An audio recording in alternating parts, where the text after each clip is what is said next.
માળિયા તાલુકાના ચોરવાડ ગામે સફાઈ કામદારોને ગરમ ધાબળાનું વિતરણ કરાયું। માળિયા તાલુકાના ચોરવાડ શહેરમાં આજરોજ મુકામે પ્રધાનમંત્રી શ્રી નરેન્દ્રભાઈ મોદી સાહેબ દ્વારા સમગ્ર દેશના દરેક મંદિર, દરેક ધર્મસ્થાનોની સફાઈ કરવાના અભિયાનનું આહવાન કરવામાં આવ્યું।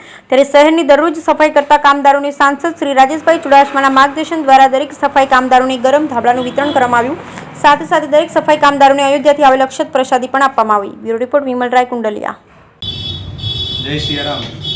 આજરોજ ચોરવાડ મુકામે જે પ્રધાનમંત્રીશ્રીએ અયોધ્યા ખાતે પુનઃ પ્રાણ પ્રતિષ્ઠા થવા થઈ રહી છે ત્યારે જે આહવાન કર્યું છે કે તમામ જગ્યાઓ, તમામ ધર્મસ્થાનો ઉપર સાફ સફાઈ થાય તે અંતર્ગત આજે જે લોકો કાયમી સફાઈ કરે છે તેમને સાંસદ શ્રી રાજેશભાઈ ચુડાસમાના માર્ગદર્શન દ્વારા અને ચોરવાડ શહેર ભાજપ પરિવાર દ્વારા એક ધાબળા વિતરણનો કાર્યક્રમનું આયોજન કરવામાં આવ્યું હતું અને સાથે સાથે તમામ સફાઈ કામદારોને અયોધ્યાથી પૂજન થયેલા અક્ષત ચોખાનું વિતરણ અને મંદિરનો એક ફોટોગ્રાફનું પણ વિતરણ કરવામાં આવ્યું હતું।